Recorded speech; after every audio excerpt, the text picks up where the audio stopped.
Hello, I'm Julia Donaldson and thanks for joining me for today's story. You might be wondering why I'm wearing a pair of pretty pink wings and brandishing a wand. Well, the answer is because today's story is about a fairy. It's called Freddie and the Fairy. So I'm going to act the part of the fairy, that's Bessie-Belle, and Malcolm, my husband, is going to act Freddie, who's a rather annoying little boy. Freddie found a fairy tangled in a tree. Help! I'm stuck! The fairy said, so Freddie set her free. Thank you, said the fairy. My name is Bessie-Belle. I'll grant you all your wishes, though I can't hear very well. Freddie thought, then mumbled, I wish I had a pet. Why, so you shall, said Bessie-Belle, and conjured up a net. I don't want fish, said Freddie. I'd rather have a dog. Hey presto, said the fairy, and conjured up a frog. Let's start again, said Freddie.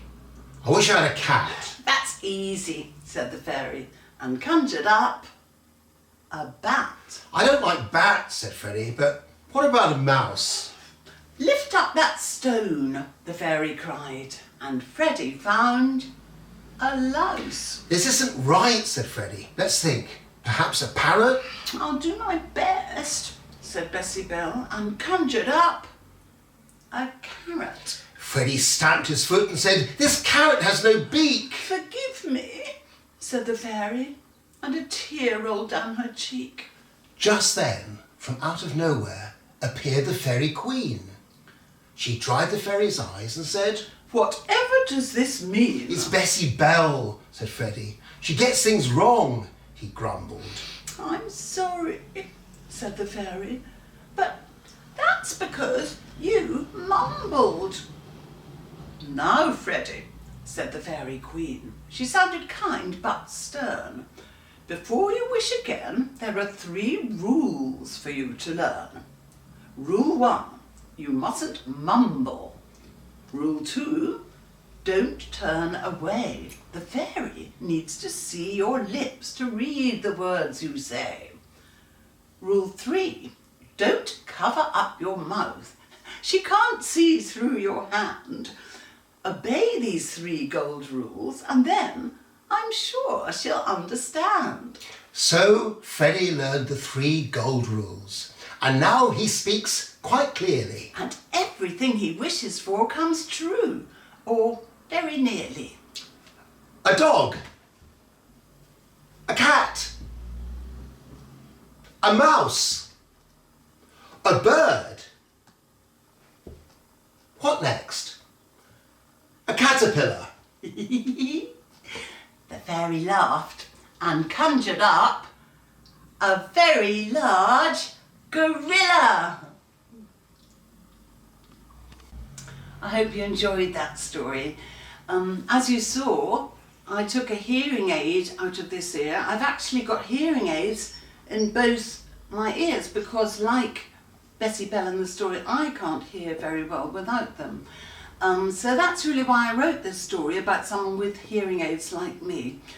And to illustrate it, there was a special competition, and the winner of the competition was an artist called Karen George. And I'm very excited because Karen is now going to do some drawing for you. Hello, my name's Karen George and I'm the illustrator of Freddie and the Fairy. I won a competition to illustrate this book. I think Bessie-Belle made my wish come true. So today I'm going to show you how I draw her. I start all my characters by drawing their heads, getting their head shape right. And I draw with a really faint line. I don't press heavily on the pencil, which means that I can rub out any mistakes I make along the way very easily. It's quite frustrating sometimes when we're trying to draw something and it doesn't work out first time. But if you draw it with a really faint line, it's easy to change, so you don't need to worry. And I think the best drawings are the drawings that we've really enjoyed doing. So I've drawn Bessie-Belle's head and I pulled her hair back with a lovely bow so we can see her very important hearing aid very clearly. That reminds us that we should speak really clearly so she can hear what we say. So I'm going to do her slightly hovering above the ground with her arms in the air. So I think I'll have one arm.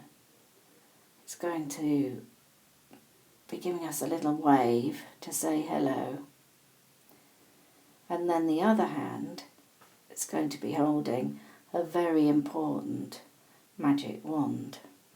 Hands can be quite tricky to draw, so sometimes it's useful to look at our own. I always hold something and see which direction my fingers need to be facing in, and also to check which side people's thumbs have got to be on. Sometimes it's easy to draw those back to front.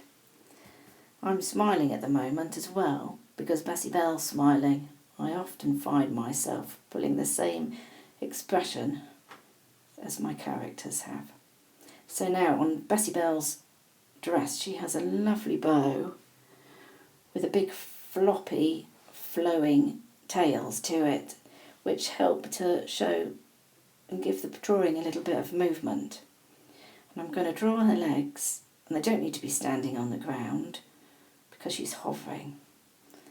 Now another good thing to do is I'm going to get a rubber, and this looks a bit extreme. I'm going to rub it all out, but not quite.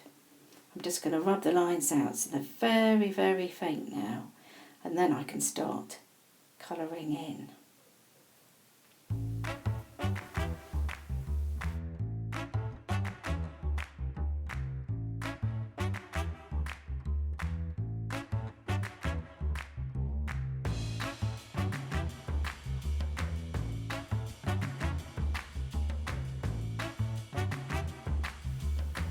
There she is, she's finished, and I think she's ready to grant some more wishes. I wonder, if you met Bessie-Belle, what would you wish for? Thank you very much, Karen. Well, now I've got two friends to join me. I don't know if you recognise them. This is the monkey and this is the butterfly from a book called Monkey Puzzle. You might be wondering what Monkey Puzzle has got to do with Freddie and the fairy. Well, there's a song which goes with Monkey Puzzle, and there's a little film which Malcolm and I made a while ago where we're singing the song, but we're not just singing it, we're also doing some special signs in a sign language called Makaton.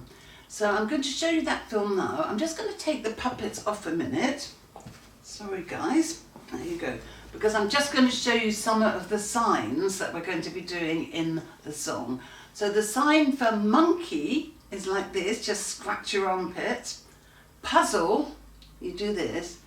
And I think I'll teach you butterfly as well. That's a really nice sign, like that. So when you're watching the song, perhaps you'd like to join in with some of the signs.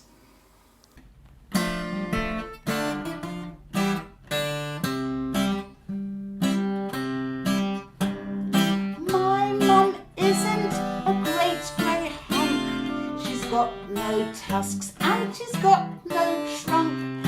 She doesn't hiss and she doesn't croak. Butterfly, butterfly, please don't joke. It's a monkey puzzle.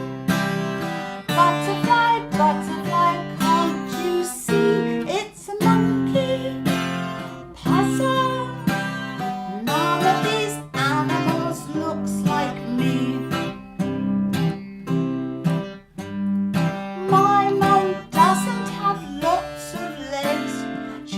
No beak and she can't lay eggs.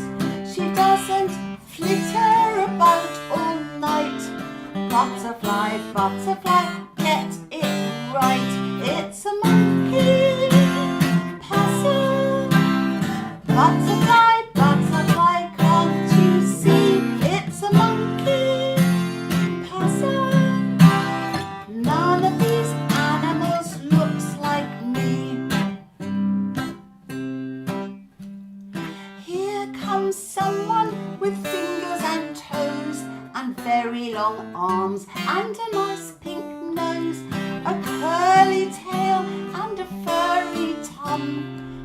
butterfly, butterfly, that's not Mum. It's a monkey puzzle. Butterfly, butterfly, are you mad? It's a monkey puzzle. That's not my mummy, no, that's my dad. Well, that's all for today, but I hope you'll join me next week when the story is going to be an alphabet book. It's called Animalphabet, and the wonderful illustrator of that, Sharon King-Chai, is going to be doing some drawing for you. See you then.